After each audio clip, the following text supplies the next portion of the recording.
Welcome to this explainer. Today, we're going to completely demystify something called demand-controlled ventilation, or DCV for short. If you've ever found yourself wondering exactly how modern buildings manage to keep indoor air feeling fresh and safe while simultaneously maximizing their energy efficiency, well, you're absolutely in the right place. We're going to pop the hood on commercial HVAC systems and explore how buildings, quite literally, breathe. Here's a quick look at our agenda for today. We'll start with the contamination problem, figure out how to calculate required airflow, and then walk through a real-world meeting room scenario. After that, we'll compare meeting rooms to gyms, look at exactly when DCV is required by code, and wrap up with the bottom-line benefits. All right, let's jump right into Section 1, the contamination problem, and understand where indoor air pollution actually comes from. To really grasp why we even need to actively ventilate spaces in the first place, we have to look at the two primary culprits in any commercial space. On one hand, you have the occupants and their activities. That's you, me, and everyone else breathing, talking, and moving around in a room. But on the flip side, there's a totally different factor you might not even think about, and that's the building itself. We're talking about off-gassing. Everyday things like furnishings, adhesives, paints, and the glues used during construction slowly release chemicals over time. Both of these sources are constantly pumping contaminants into the air, so our ventilation system literally has to juggle both of them at the same time. Moving on to Section 2, calculating required airflow. Let's look at the actual math behind the ASHRAE 62.1 ventilation standards. So let's crunch some numbers. Picture a fairly large meeting room, about 2,500 square feet. According to ASHRAE standards, a room this size would have an estimated occupancy of roughly 50 people for every 1,000 square feet. Do the math, and that's 125 people. We multiply those 125 people by 5 CFM, which stands for cubic feet per minute of air per person, and that gives us 625 CFM just to handle the people. But wait, remember our second contamination source, the building? We take that 2,500 square feet and multiply it by a standard area factor of 0.06 CFM per square foot. That adds another 150 CFM to the mix. Add those two together and boom, our total required ventilation for this fully packed space is 775 CFM. That is the magic number this specific room needs when it is at absolute maximum capacity. Which brings us to Section 3, the meeting room scenario, where we actually get to watch a building breathe in real time. Okay, now that we have our baseline math, let's see how a dynamic system handles this exact meeting room. What's truly fascinating is what happens when the room is basically empty. Imagine just one person sitting alone in that massive 2,500 square foot room.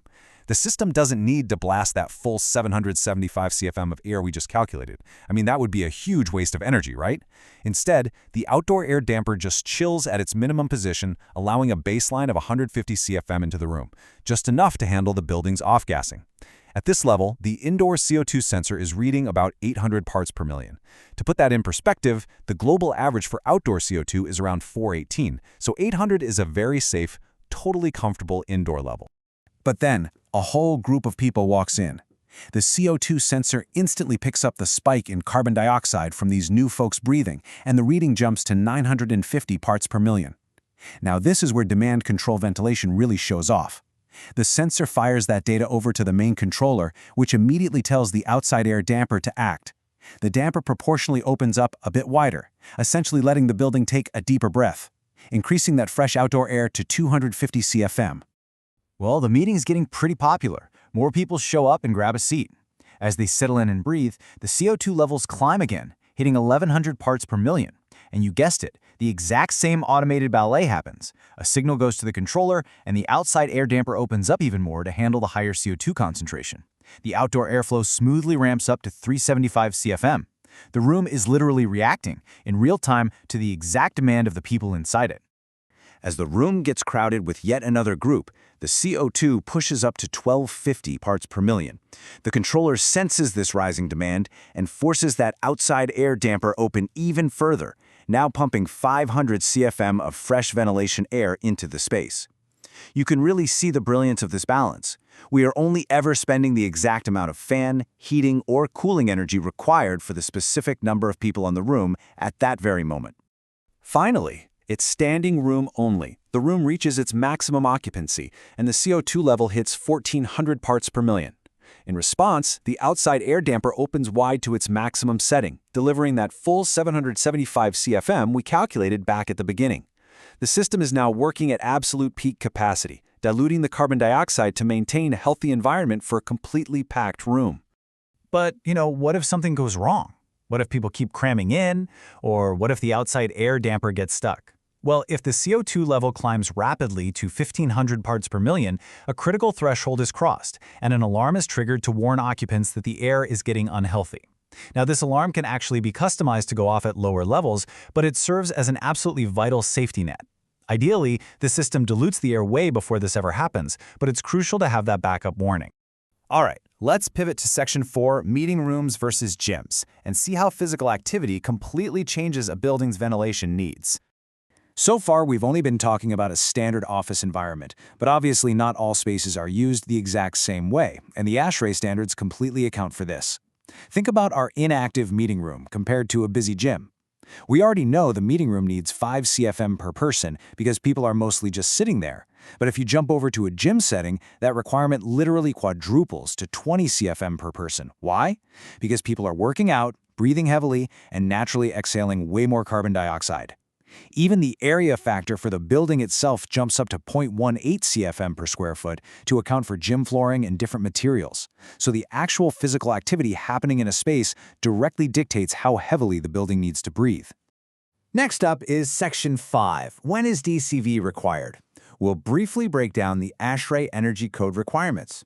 It's important to note that demand control ventilation isn't just some fancy, nice-to-have upgrade. In a lot of cases, it's actually legally required. Under energy codes, DCV is mandatory for any space larger than 500 square feet that is designed for dense occupancy, meaning 25 people or more per 1,000 square feet. But there's a catch. The space also has to be served by a system that uses at least one of 3 specific things: an air economizer, an automatic modulating control of outdoor air, or a design outdoor airflow of over 3,000 CFM. If a commercial space hits those criteria, the building codes literally demand that this dynamic ventilation system be installed to prevent massive energy waste. Finally, let's look at Section 6, the bottom line benefits, and talk about why all of this actually matters. To tie this whole explainer together, let's look at the ultimate payoff for implementing a demand-controlled ventilation system. Honestly, the benefits are huge, impacting both the people inside and the building's bottom line.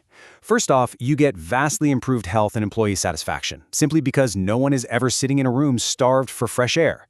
Second, you are practically guaranteeing better indoor air quality thanks to that highly accurate CO2 monitoring. Third, there is a massive reduction in energy use because you aren't needlessly heating or cooling outdoor air for a room that's half empty.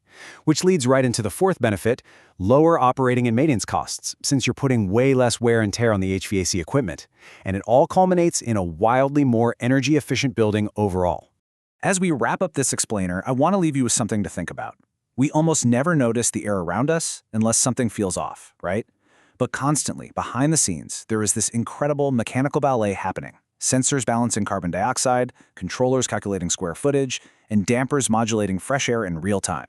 So the next time you step into a crowded meeting room or a packed gym, take a second, look up at the vents, and ask yourself, is the building breathing with you? Thanks so much for joining me on this deep dive into demand-controlled ventilation. Keep learning, keep asking questions, and I'll catch you in the next explainer.